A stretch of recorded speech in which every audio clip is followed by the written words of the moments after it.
you guys? This is Julian with JP Fitness. Today I'm here to talk to you about 3 things that I see at the gym that people do wrong all the time.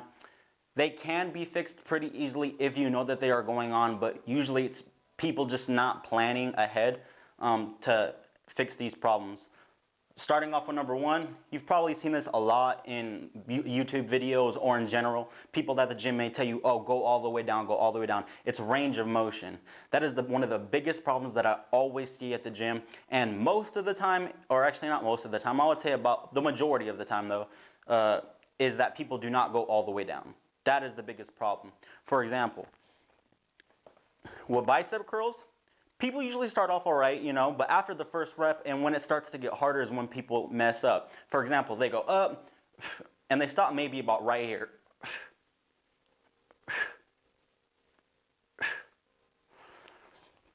That's usually about how the typical set goes. Again, a good cue that you can do is at the bottom of the rep, flex the antagonist muscle to make sure that you get maximal stretching on the agonist muscle. So for example, if you're doing a bicep curl, at the bottom of the bicep curl, flex your triceps to make sure that you're stretching your biceps as much as you can. Using this technique, you will make sure that you get a full range of motion on moves that you normally should be doing. The reasons why people do that, it's too heavy of a weight, they don't know that they're doing it. I feel like a lot of it's just self-awareness, making sure you go all the way down. On the other spectrum of that is people going down farther when they shouldn't be going down farther. For example, on squats and deadlifts are the big lifts that I see this happen all the time. You've heard the term ass to grass before, which means going all the way down to the ground on a squat. People will say you need to go all the way down to the ground for the squat to count, or it's better to go all the way down to the ground, when this is not true. If you can safely go all the way down to the ground on a squat, then do so. But most of the time, people cannot do it safely, so I don't think it should be done. For example, during a squat, you need to keep neutral spine. Neutral spine is keeping the natural curvatures of the spine. Our spine is made to handle load. So if we don't keep those natural curves in our spine when doing a squat, it could put a detriment on our low back, our spine, and hurt us. You've heard of herniated discs before, I'm sure. Those things can happen. So when you're going down in a squat, you want to keep that anterior pelvic tilt. If you look at my hips, you want them slightly tilted forward. If I go down in a squat and I keep going down and I keep going down, if I keep going down and you look at my low back, kind of like my hips, they start to tilt backwards to a posterior pelvic tilt. You don't want that. It puts undue stress on the low back, and because people think they need to go full range of motion on everything, that's why they do that. Same thing with the deadlift. Some people shouldn't be picking up a bar all the way up off the ground, but they do anyways because they think it's the right way to do it. So range of motion, it's not always going all the way down, but sometimes it is. You just need to find what exercises you're doing, and if, again, you're keeping a neutral spine and a flat back during the entire lift. And by flat back, I don't necessarily mean directly flat, just keep the normal natural curvatures we're supposed to have in our spine. The second problem that I see is rest periods. This happens all the time. In between sets, people take way too long to start their next set. If you're training for muscular hypertrophy, you need to have a minute or less rest time generally. If you're a new beginner to exercise, you should maybe be having a minute and a half. I don't see you going longer than 2 minutes, but I would say about a minute or less rest periods in between sets is best for generally muscular hypertrophy, maybe around 30 seconds to a minute. You could even go no rest periods if the intensity is high, but that's what I would say. If you're training for strength or absolute power, low reps, high weight, 2 to 5 minutes is optimal for gaining strength.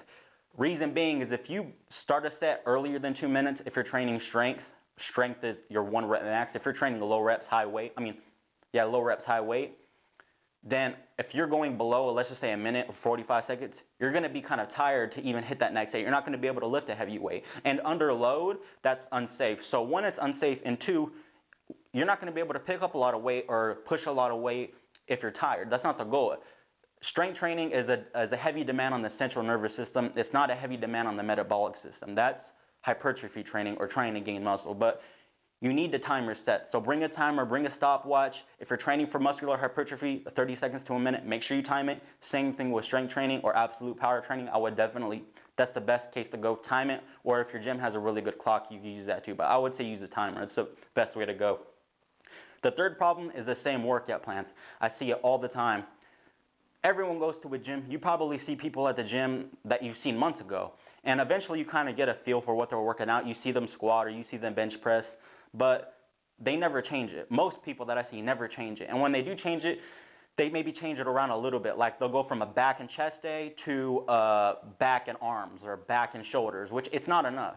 It's not enough. If you just change it a little bit, but it's basically the exact same movement pattern, you're still going to be stuck in that plateau, and you're not going to see any gains. It's just going to stop. Your body is smart. It's going to adapt to the stress that's coming on it. If it perceives a stress, it's going to adapt, and depending on other factors, you may increase or you may break down. But what I'm trying to say is every 3 to 6 weeks, you need to switch up your workout program, and you need to switch it up enough. For example, if you're going from a wide grip pull-up to a chin-up, and that's all you're changing, that's not enough. But what I would recommend is, like, for example, go from like a wide grip pull-up to a chin-up, but at the top, do a typewriter. Maybe go side to side at the top, and then go back down. The fact that you're switching up the musculature a little bit, and you're kind of playing with isometric holds in there and different types of tension, that's enough to maybe change the stress that your body is feeling on that. But in general, make sure you change it enough. Again, you don't have to change it so much that it's like from weightlifting to yoga, or he said change it up. I'm going to go from weightlifting to swimming. I mean, if you like doing swimming, you add it in there, but you don't have to change it up that much. Just change it up enough that your body sees or perceives stress. But remember, every 3 to 6 weeks, ask yourself these things. If your range of motion is bad, you're getting a rounded back on the bottom of a squat, or you're not going all the way down on a pull-up or all the way down on a bicep curl when you can, you should be doing that. Rest periods, make sure you're timing them, and workout plans through every 3 to 6 weeks, make sure you change them.